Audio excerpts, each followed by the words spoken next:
liền ơi bông bông ơi thà mà ra băng sầm nanh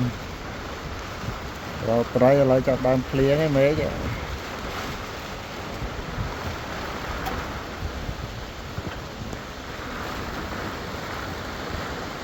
lặng thế đâu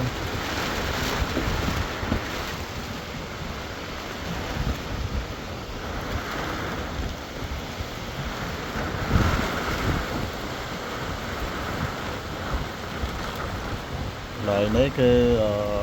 đồng bọn trai lạp da bọn bọn chứ này